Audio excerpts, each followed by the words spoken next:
Here is Ticky Fullerton on Your Money. Hello there, I'm Ticky Fullerton, every night bringing you a full hour of the very best in business coverage across the nation and internationally, especially where business and politics meet. Coming up, where is the vision? Where are the leaders? One of Australia's most senior businessmen, Woodside CEO Peter Coleman, tells the country's business and political leaders to step up and takes a swipe at big gas users for not being better prepared. Our interview coming right up. And one of those big users reporting today, explosives and fertiliser manufacturer Incitec pivot. Our exclusive TV interview with Chief CEO Jeanne on her first full set of results. Well, yes, today, those two great Australian companies in two industries inextricably connected, gas and explosives and fertiliser manufacturing. Well, Woodside Chief Peter Coleman was speaking at a Melbourne mining club lunch today, a place quite often used for some landmark speeches. Mr Coleman didn't disappoint, clearly frustrated at the lack of any policy at all in the energy space and no sign of anything in the pipeline. Where is the vision in this country, he asked, and as one of business leaders in this country, not only to have a vision, but to be busy implementing it himself with Woodside up on the Northwest Shelf. I think he's very much within his rights to ask. Over on the other side of the country, the East Coast LNG market is still holding its breath to see if Resources Minister Matt Canavan does intervene with the old security mechanism. Clearly, gas prices are still higher than consumers would like them to be, and particularly those buying in bulk, the emissions-intensive exposed industries. Well, one such business is Incitec Pivot, which reported results today, slightly below expectations, but with the market still optimistic that the ammonium nitrate business will be looking up now the government is doing something about dumping with a few tariffs. For new CEO Jeanne, it's her first results, and she's got big plans for the business both in the US and Australia. But the price and availability of gas is still an issue in this country, and one where now individual deals between suppliers and users are being done on a case-by-case basis by the day, as the government looks on with that big stick.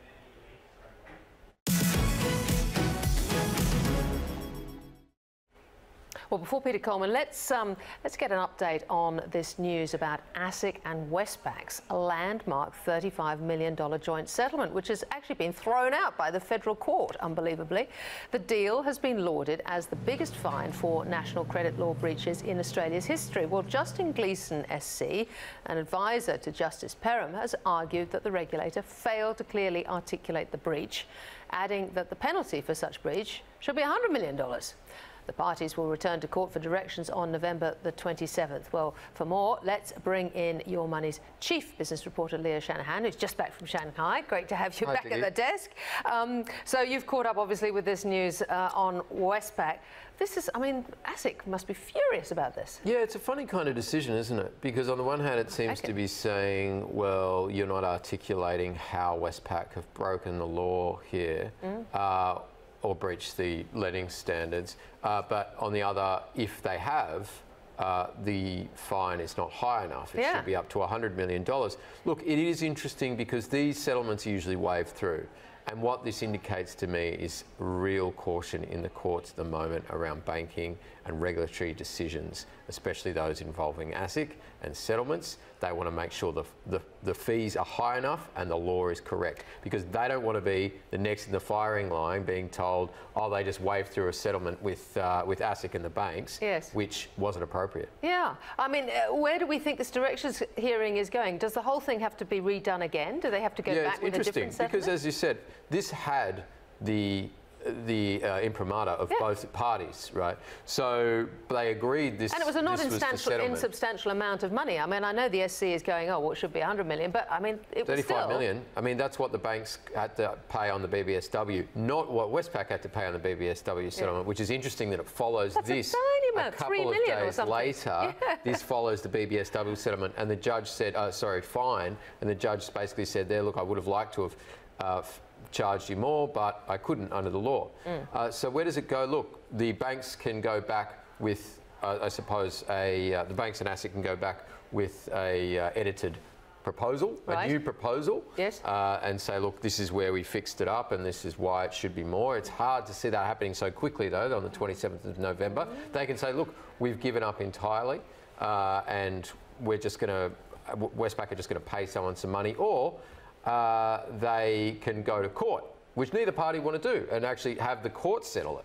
Which is, you're in this weird situation where both parties want to settle, but the court's saying that's not good enough. So my prediction would be to drag on for a couple more months until they come up with another settlement. All right. In the meantime, the Royal Commission beckons again. Well, and Catherine Livingstone, I presume, will be fronting the Royal Commission next week in Sydney. So the chair of the Commonwealth Bank? Chair of the Commonwealth Bank. So in Sydney, you'll have the Sydney-based banks, you'll have the Commonwealth Bank appearing, you'll have Westpac appearing, the Sydney-based bank, as well as Macquarie appearing, and ASIC. And as part of that, Catherine Livingstone will also be appearing. So not just Matt Coleman, will be Catherine Livingstone and Ken as Henry? well. Ken Henry in Melbourne, the NAB chairman, of course, is, we understand, to appear as well in the Melbourne hearings. Interesting that those two chairs, rather than Lindsay Maxted and David Gonski. Yeah, Gonski's dodged a bullet, and Maxted has as well. Look, I think the argument would be that these two were the ones that had the most focus on them, have had the most significant regulatory failures, not only those failures brought out by the Royal Commission, but those previously, such as AUSTRAC. So I think that the rationale is you've only got... thing with ASIC, didn't it? Yeah, and NAB's had a shocker really as far as the super funds, fees for no service, the introducer program. So obviously the Royal Commission wants to hear from the interesting today, this week, was it this week or last week, Catherine Livingstone at the AGM making it perfectly clear that, you know, profits were put above customers. Yeah, and it will be interesting to see their performance. These are two of the most polished in the business, Ken Henry and Catherine Livingstone, and they're used to being fronting Senate inquiries and the like, AGMs. So I don't think they're going to get a lot out of them, but it'd be interesting to see how they handle the pressure. And those CEOs. Leo Shanahan, thank you very much. Thank you. Nice to have you back. Okay, well, let's go now to the first of our big interviews. Woodside CEO Peter Coleman was, as I was saying, in Melbourne today addressing the Melbourne Mining Club. The call to arms on some badly needed leadership, both within Australia but also globally, to bring in some sort of carbon price which would deliver some market certainty for business and investment, rather than all these piecemeal reforms in various parts of the world, including all the different RETs in our states. We spoke a short time ago. Peter Coleman, great to see you there. Now, you asked today in your speech, where is the vision at the moment with our leaders? I want to ask you first about your vision, because when we spoke back in August about your $40 billion North West Shelf and Pluto LNG projects, it was a bit of a vision. How are you going with it? Well, Ticky, is going really well, so thank you for asking. We've made excellent progress this year. If you think about where we started the year, we had not completed the acquisition of the Scarborough assets off ExxonMobil. We've gone through that, we've raised equity, and of course we're now a long way through in putting all of the enabling commercial agreements in place. We've just appointed Bechtel as the preferred developer for Train 2 at Pluto, and of course Browser's moving forward very well and going through all of its decision milestones. So I'd say we've got excellent momentum at this point, and we've got excellent interest in the market, in particular for the products that will come from these projects. Okay, so key to this was actually getting some of these big players on board to, as part of a tolling arrangement, to help pay for the development rather than double up on infrastructure, which let's face it, had happened on the East Coast in the last decade or so. How did you manage to get Chevron in particular on board? Because there was a few months ago definitely an intent from Chevron, or it appeared, to go their own way. Well, look, it has been a long process, and you get to a decision point and you say it's really the result of 1,000 interactions or 1,000 meetings to get people to that point. Now, look, there's no silver bullet, so to speak, in the way you go about these things. You have to put yourself into the shoes of the other stakeholders and then work your way through it, their concerns and their issues. And so it's about compromise. At the end of the day, you look at where you are and what's the ideal path for you. You look at what are the most important things for you, and then you compromise between those two. So we've been able to navigate our way through that. We've got an excellent team working, or multiple teams I should say, going through those commercial discussions. But equally, I'd like to commend the leadership from the other partners. They've had to work through their own internal processes as well. So this has not just been Woodside driven. We've had a lot of help along the way. And crucial to that has been, you describe the Browse development and your Browse gas as really the anchor tenant in all of this, in terms of having the scale to bring the price down for other players who will use the infrastructure. Now this involves, of course, you being presumably the first to use it, first to development. Does this mean that the other players have agreed to it, and are you ahead of schedule? Well, we certainly accelerated the schedule on Browse, so we brought it forward almost a year. So, well, that's good news since the beginning of the year.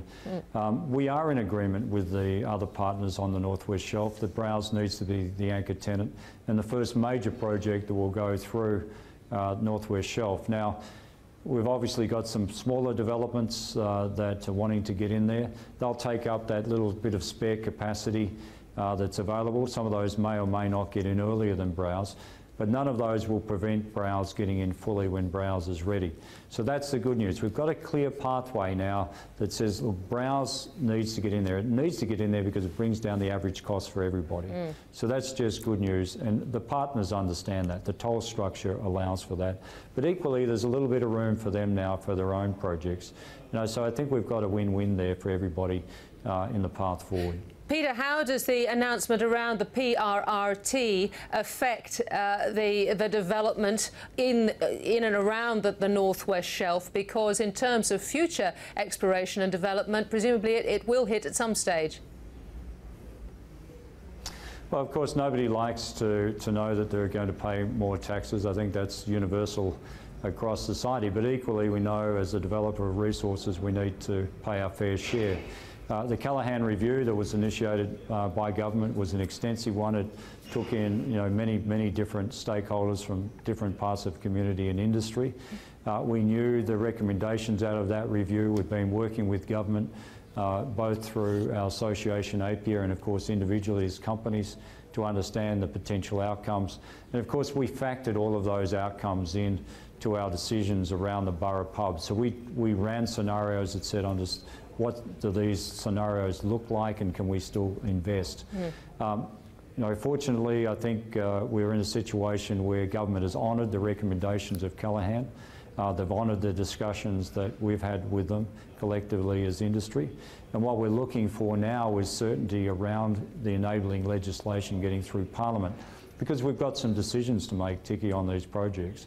As you mentioned, they've actually accelerated, they're moving forward, and we can't move forward with certainty unless this enabling legislation is put in place. Okay, just speaking of certainty and going back to your really quite frustrated call for some vision and long-term planning in this country around energy, looking at the ground now, particularly the East Coast side, how do you see our current setup policy-wise, and in particular the relationship with some of these highly emission-intensive exposed sectors? I'm about to interview Jeanne from Incitec Pivot, for example, who is looking for gas at a price that she hopes she'll be able to function.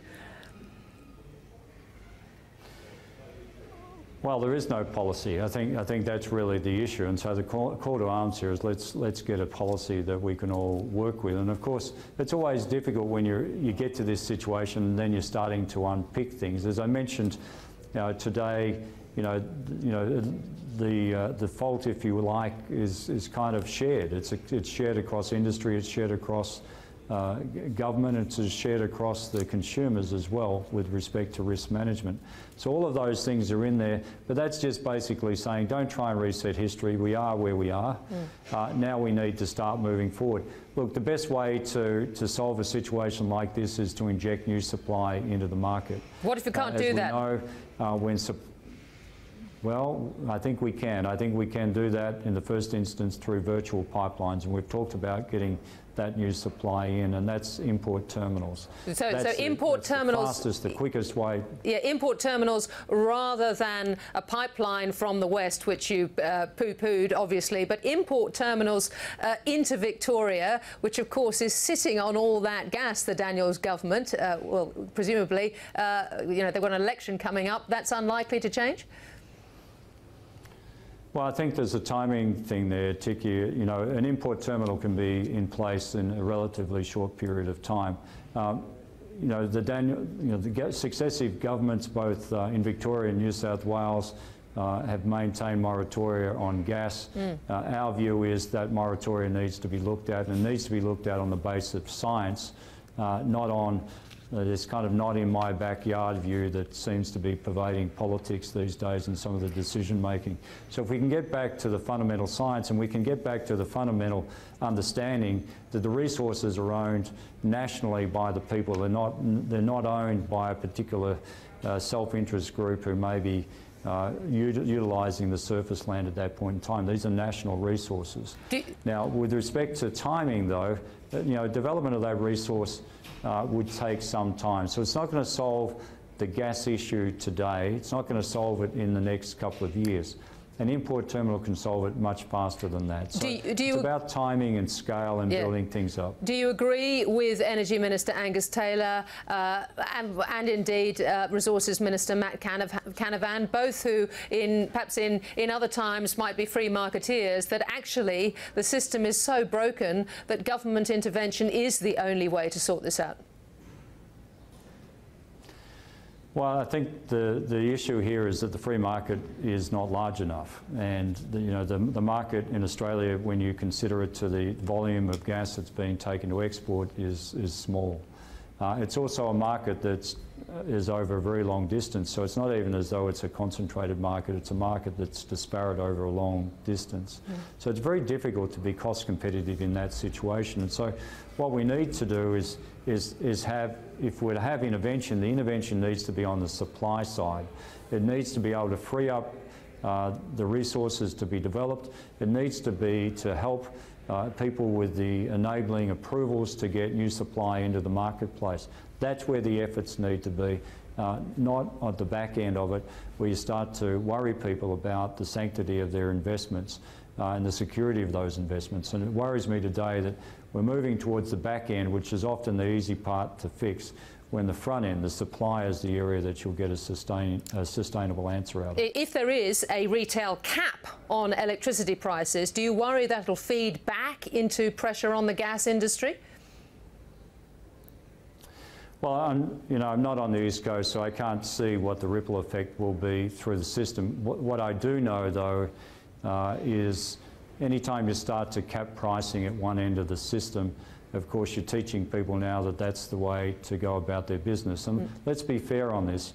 While the upstream producers haven't always delivered on some of their resource expectations, equally there's been a failure in the users, those users who particularly need lots of gas, to appropriately risk manage their business and to lock in long-term contracts at a point in time, Ticky, where it was pretty obvious 2 or 3 years ago that there was not going to be enough supply in the market. So it's difficult for me to have a lot of sympathy for somebody today who's saying they're a big consumer of gas and that they don't have gas supply and they're looking for a one-year contract. My goodness, that's no way to run a business. I don't think anybody who runs a serious business runs it that way, and I think that's opportunistic, to be quite frank with you. And I think people really need to look at themselves and stop rewriting history. Right. Finally, you spent quite a lot of your speech today talking about CO2 and carbon emissions and what can be done about that. Of course, with the government throwing out the idea of an NEG, we've lost the emissions side of policy at the moment. What would you like to see?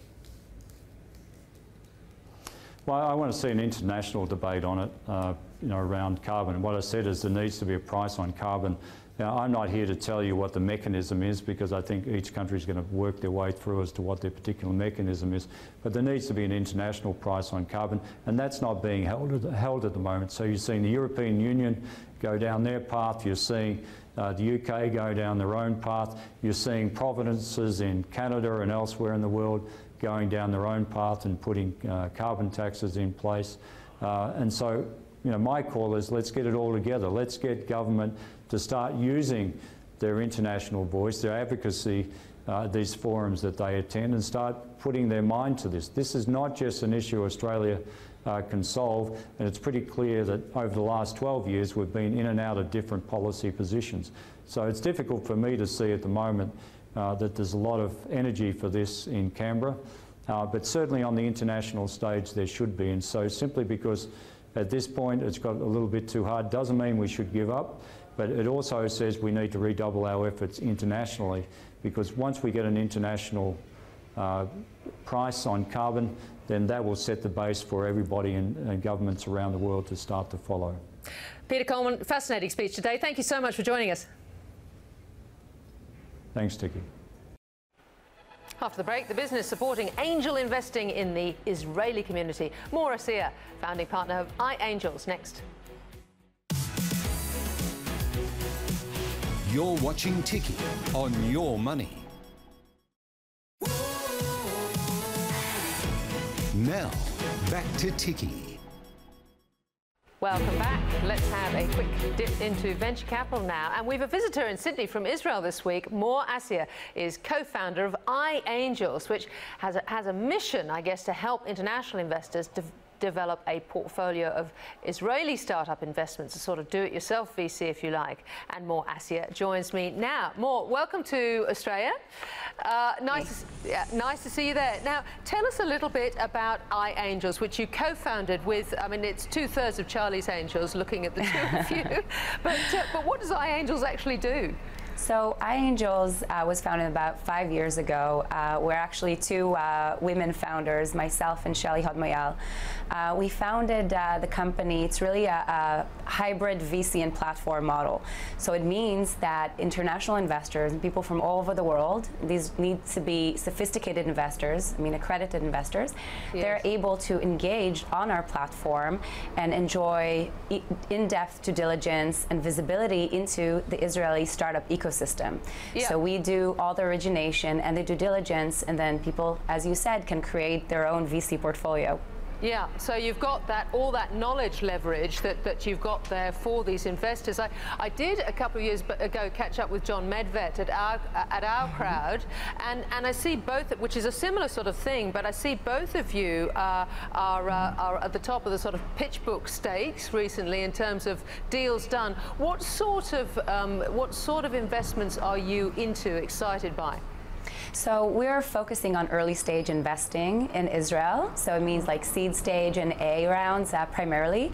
The four key themes that we really specialize in are enterprise software, fintech and blockchain, frontier tech, which is everything to do with autonomous vehicles, AI, IoT, AR, VR, etc., and environmental tech. So these are kind of like the themes that we're passionate about and that we have an expertise in. Yeah, pretty interesting companies. I was just looking up what Grid4C was. This is in the energy sector using sort of AI and machine learning. That was one. But you also feel very strongly about data and companies using data now, especially given the European regulations that are coming through, meaning that we're going to get our data back. Thank you. Yeah, absolutely. So I think enterprise software is definitely a key theme. Israelis are very strong in terms of software, and we're looking to build capabilities for international corporations. So definitely something along the lines of privacy, and how do large corporates, our banking systems, for instance, keep tabs on our data? How is the data structured, and what kind of rights do we have in light of the recent regulation is definitely something that Israeli entrepreneurs are trying to address. Have you got a lot of interest from here during a trip to Sydney? I think you need, what, a minimum of 10,000 US, is that right? Yeah, so this is a per deal. Most of our investors actually can put in, anything from 10,000 to 200,000 per deal, and we also have different products that cater to different types of investors. And we're actually here in Sydney talking today about our new institutional fund, the Ingenuity Fund, which is backed by the European Investment Fund. It's one of the top institutional investors coming out of Europe, managing money for the European Union and European Bank. And we're here. We have a very strong footprint here and the collaboration with the Australian investor community. And we've been collaborating with Australia for the last, I want to say, over 3 years now. Okay, I was going to also ask you mentioned blockchain there. Presumably, this is not crypto. This is all sorts of applications of blockchain.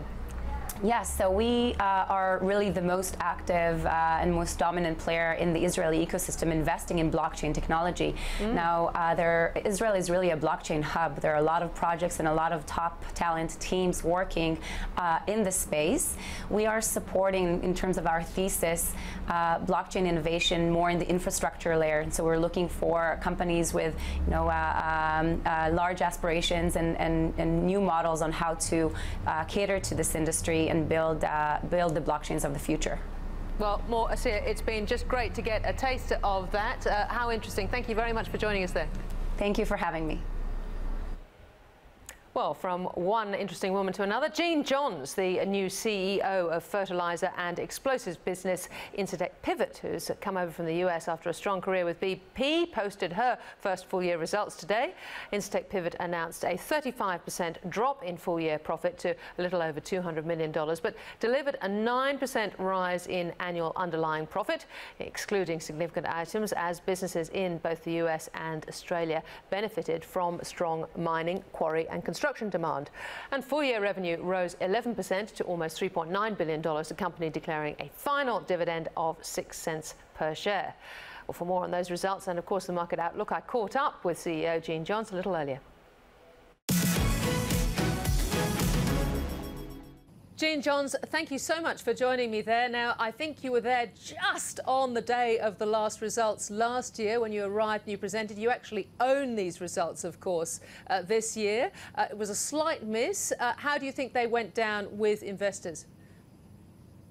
Thanks, Ticky, and I'm glad to be here. I think they went down very well. We've been talking with investors, and I think that there were just some slight difference in pricing assumptions. But in all the major controllables, I think we hit, and it was a strong result, up 9% or 11%, whether you look at EBIT or NPAT. Yeah, so the market, I think the shares are off about just over 5%. But that said, there was quite a big run-up in the last couple of weeks beforehand, I guess. That's right. I mean, what we've heard today was there was a bit of selling on the news, and actually it's a strong result, and they're happy that we're executing well against our strategic objectives, and that we're delivering on what we set out to do. So was it the climate on the fertilizer side that caused the slightly lower earnings, but in terms of drought and that sort of thing? Yeah, I think that there was a number of moving parts on the fertilizer side as well as on the ammonia pricing side. And so I think they had a hard time calculating in advance how the drought would impact us and how the difference in the mix of our fertilizer sales would show up in our results. Yeah, how do you see this going forward now? You're obviously not giving guidance, but how do you see the market on that side going forward? Well, I think that we've seen in the last couple of months that pricing has firmed, and most of the industry analysts are seeing that they think the worst is behind us and the supply and demand globally is looking better. I mean, we don't make any forecast about pricing and where that may go. What we focus on the controllables and making sure that we run our plants well and we keep our sales going and deliver the result that the market makes available to us. A big part of the business, obviously, is the explosives business. I think it's 80%, you were saying, of the business. Now, the ammonium nitrate, there's been a bit of talk about this because of all the dumping that has been happening in terms of imports coming into the market. Government has moved to do something about that. What sort of an impact is that likely to have on the business? I mean, I think it'll have a pretty minor impact for us. You know, we sell slightly more than we make, but most of our extra volume that we procure, we do domestically. So, you know, so we imported very little volume last year, and in general, we just import around the edges. Okay, so how does that put you up against, say, an Orica, who's the other big player down here in Australia in terms of marketing in those big fields out in the northwest? Well, you know, we think we're ideally situated. You know, we've got a world-class facility in northern Bowen Basin, and actually the flexibility of supply that allows the miners, as they change their demands day in, day out, is actually a huge plus. Plus, our Moranbah facility this year ran at record production. So it's a hugely reliable plant, and actually that provides a security of supply that the miners value in Bowen Basin. Okay, and what about your clientele, and how does it work between, because you're such a multinational now, between your US market in particular, because I think you lost, did you lose a couple of clients in the last 12 months? Have you picked up others? How is it working overall? Yeah, I mean, overall, our explosives business is up about 9.8%. So our explosives business globally has gone very well. The contracts that we lost earlier this year were in Western Australia, but we were able to replace that with another new customer that's a full-service contract. In the U.S., we continue to grow. We grow across all three of our sectors, the quarry and construction, the metals and precious metals, as well as coal. So our U.S. business is going very well and winning on our premium technology offer. And Jeanne, at the risk of sort of delving into something technologically way beyond me, in what way is sort of some of your innovation and technology shaping the offering that you have, and in what way do you think it can give you a competitive edge? Yeah, we think the technology we have on the ground today is the best on the market. Combination of what we call Delta E and our electronic detonators. What's distinct about our Delta E, trying to make it simple, is that normally you fill a hole with explosives, and then you do it with one kind of explosives or one concentration. And actually, the ideal mix is often different levels at different points in the hole. What we have is we're the only company on the market that can actually change the density of that explosive mix as it goes through the hole. And that allows a very precise blasting that provides a better outcome from a safety, environmental, and efficiency point of view. Yeah, and you're getting good response from customers on that? We're getting great response. I mean, we started doing this about 3 years ago in the U.S. market, and it's got terrific take-up in the quarry and construction sector. It's now expanded into the precious and base metals, so we use it in copper in the U.S. as well as iron ore and gold.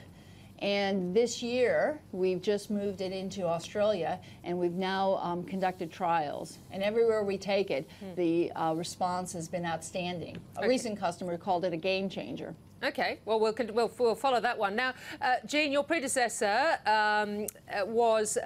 made a very, very big decision a couple of years ago to build a new plant, not in Australia, as everybody had thought that he would, but actually over in Louisiana, and various things driving that decision, one of which was energy prices. Now, that doesn't seem to have got any better here in Australia. How do you see the difference between your operations here and in the US? Yeah, I think the advantage with the U.S. market is there's a plentiful energy supply at competitive pricing, circa around $3. And there's enough around for everybody to invest in value-adding industries that help employment and keep energy prices down for Americans. As I look here in Australia, I think it's well known that our Gibson Island plant in Brisbane, that we're looking very hard for comparable gas. And a couple years ago, the Australian market was in a very similar spot. But post the building of LNG facilities, it has been allowed to be shorted, and therefore both Australian business and consumers are paying about 3 times what they need to pay in order to secure gas. Yeah, well, of course, this has caused all sorts of angst with the federal government now, and we've now got a big stick and an intervention mechanism that Matt Canavan is running. I spoke earlier to actually Peter Coleman, who runs Woodside, and he was speaking at the Mining Club in Melbourne today, and asked him about what he thought about all this intervention on the East Coast side. Mentioned, there were issues issues with emissions-exposed businesses such as Incitec Pivot. And he came back. He wasn't happy with the intervention, but he did make the point that it was a bit rich for big gas users who, as he said, would have seen a tight market coming 3 years ago, not to have locked in back then long-term contracts rather than just, you know, crying foul and putting in one-year contracts. Now, he says that's no way to run a business. Well, I think the issue for me is that the market on the East Coast just isn't properly functioning. If you go to Western Australia, the prices are, you know, a fraction of what they are here. So clearly, a properly functioning market, it would be no problem to secure supply at reasonable prices. It's really about this restoration of the market structure that we're asking the government to do, because that's what's fair for industry. We don't make decisions on a year-by-year basis. We've been forced into this because yet last year when we looked, we couldn't find the gas available at a pricing that could secure the jobs in Queensland. But it's not just us. There's a lot of manufacturing jobs that will leave Australia if the Eastern Coast gas problem isn't solved. All right, well, I think Peter Coleman doesn't disagree with you on that one. Now, assuming that you do get the gas that you need, where is the growth going to come from the business? Yeah, I think the growth is going to come from a lot of our solutions. We're looking to leverage our technology. While this technology, the Delta E and the detonators that I talked about, have good penetration in the U.S. market, we've just introduced it into Australia this year. So we've now ran trials here in Australia, and we think that this technology really is a game changer. We're also going to be looking at other value add and adjacencies to our current markets for ways to grow the business profitably in the new year. Okay, can I finally ask you one, which is a slightly personal one, which is James Fazzino, again, your predecessor. I asked him when he was stepping down, I said, how are you feeling? He said, relieved. And I said, well, why relieved? And he said, well, because for the first time in my life, I actually haven't had to think about risk and safety and all those plants around the world that I've got. How are you going there? Because, of course, you were the person that was put in charge of risk and sorting it all out with Deepwater Horizon, which was such a big job for BP. Yeah, I think I've had a long career in plants. As a matter of fact, I started as a chemical engineer in an oil refinery outside of Philadelphia. So, so it's kind of been throughout my career. I've been around hazardous industries, and I know they can be operated safely and reliably, and you know, it's no different here. But it's something that you have to be constantly vigilant about and put in place the right processes and leadership to manage it. So I'm confident that IPL's zero harm commitment has been in place before, and I'm absolutely committed to making sure that it's core to what we do. Jeanne Johns, great to be able to speak to you. Thank you so much. Okay, thank you. And after the break, we'll get the latest on the free trade deal with Indonesia at this week's ASEAN Summit. Sky News reporter Annalise Nielsen will join us next from up there. This is Ticky on Your Money, covering the big business stories.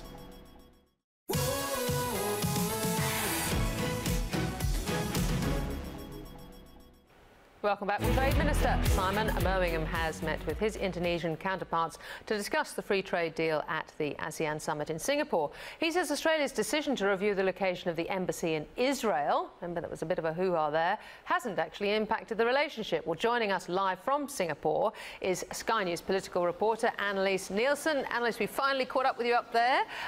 Look, I know that actually China and Singapore seem to have signed an FTA, but how did our negotiations with Indonesia go?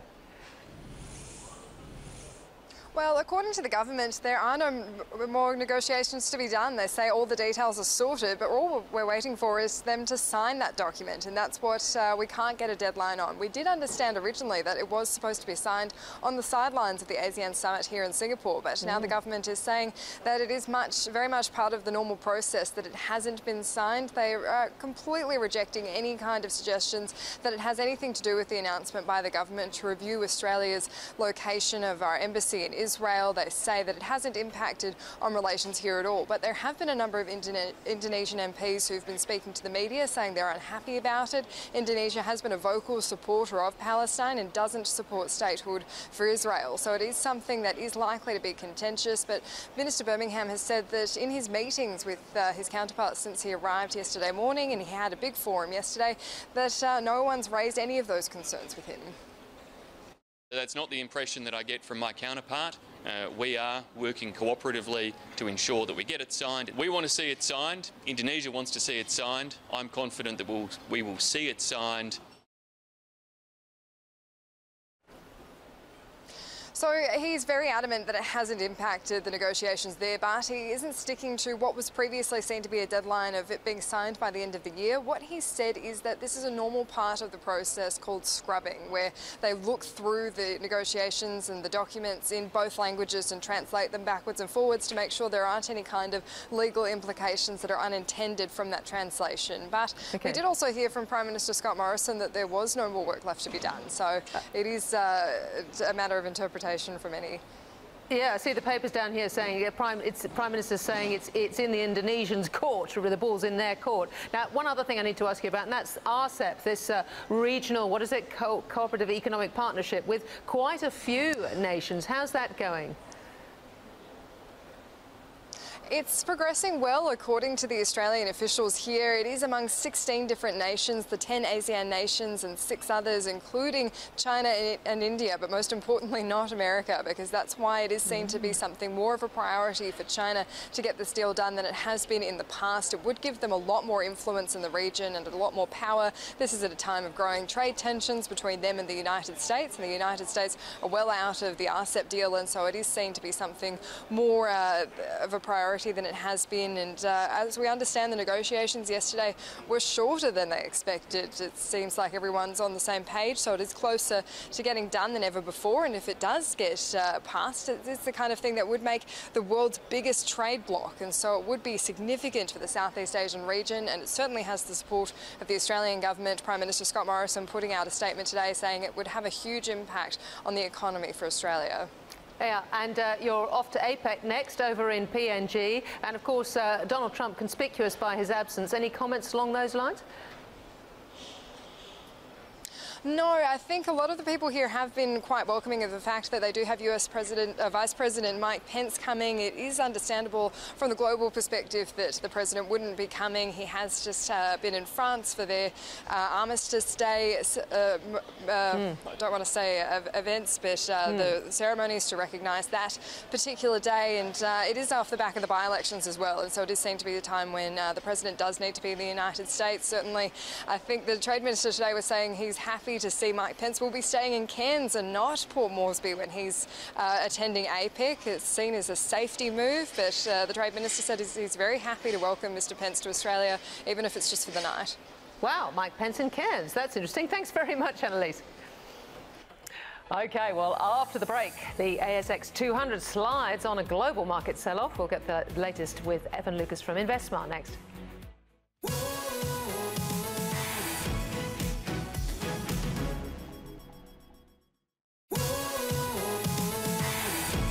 Now, back to Ticky. Yes, welcome back. Well, markets slide in response to Wall Street's sell-off overnight. The S&P ASX 200 closing down 1.8%. Energy stocks have taken a battering in local trade after crude oil prices slipped for the 11th session overnight. The Dow Jones also tumbling about 600 points on concerns over the health of the big tech stocks. Well, for more on what's happening in markets, Evan Lucas from InvestSmart joins me now live from Melbourne. Evan, g'day there. Now, markets seem to be worrying about an awful lot over there in the US. Yeah, and it's interesting that they sort of are worrying about an interesting sort of movement with regards to Apple. And as you alluded to, they dropped 5%, but it's off the back of one of their main suppliers downgrading its outlook, that and this is their words, a major customer, now Apple is their largest customer, actually asking to slow down supply. They themselves fell 33%, so match that up. But at the same time, you've got to look at what happened over the weekend. We had Singles Day in China, and the numbers coming out from Goldman Sachs and also from Morgan Stanley, they actually track this very closely. The top 3 brands that were actually sold on Singles Day was Tsinghua, which is one of the main Chinese brands, Dyson and Apple. So considering that we saw 31 million US dollars of turnover in a single day, it's an interesting story that Apple's the one targeted. And next week is Black Friday over in the States. So after good, Thanksgiving, you've got that sailing as well. So it's an interesting move that's what this is all down to. And today was pretty indiscriminate, as you've already alluded to. There wasn't a huge amount of individual news. Everybody fell over it. Yes, you can point to oil, which has actually had not only its 11th consecutive day of losses, but it's actually a record for consecutive losses. And that 25% movement in WTI is probably overdone. So there's a lot on that. Then you need to look at what happened after we closed. So have a look into Asia. The Hang Seng has actually almost closed back in the green. If you look at Japan, it's jumped back up. If you look also into China, it's also almost there, on the idea that Steve Mnuchin and also the Deputy Premier over there and Xi have actually decided to meet at the end of this month. So the US-China trade war may have backed off. So putting that all together, it's quite a big day, and you're right. But at the same time, there are certainly signs that over the next 24 hours, we could probably recuperate a fair amount of it. Okay, just want to ask you about one stock, Westpac.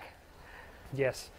I think you've got to look at it, okay, from the point of view that the legal side of this are asking the questions about how do you actually evaluate that $35 million fine that ASIC and themselves came to the agreement with. Now, that was the end up finding, is that they can't agree on that from the point of view that there is quite a lot of home loans that were assessed that use that HEME, which is that home loan expenditure measure, that could be up to the downside. How many and how was that done is the question that's come back from the judgment.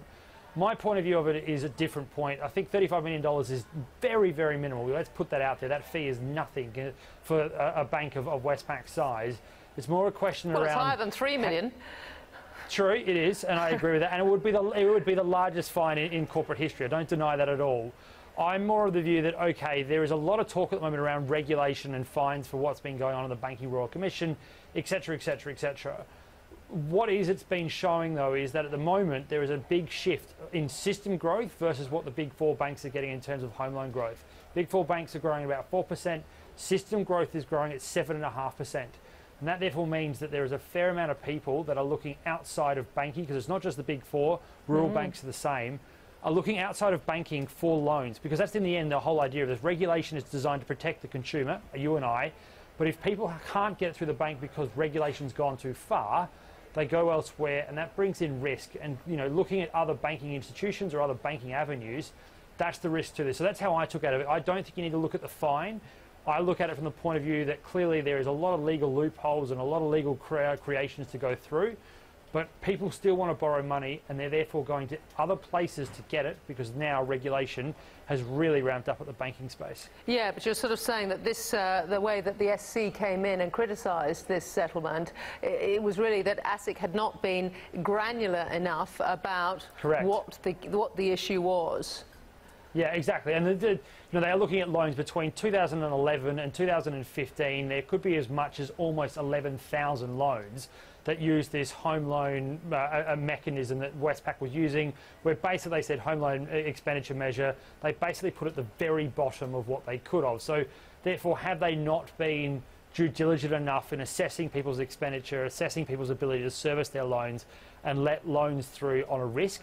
It's a fair point, but you're right, they haven't gone through case by case. So to basically say that group of loans between that time period, that approximately 11,000 loans, we're going to bundle them all up and find you at 35 million bucks, which was agreed upon, is correct, because there could be loans that actually probably passed the assessment and those that probably didn't, and therefore you do need to go through them a little bit more individually. And again, it gets back to this idea of how you assess risk. Now, clearly Westpac have admitted they didn't do it properly, but at the same time, there are other measures that should be taken into account about how every loan is assessed.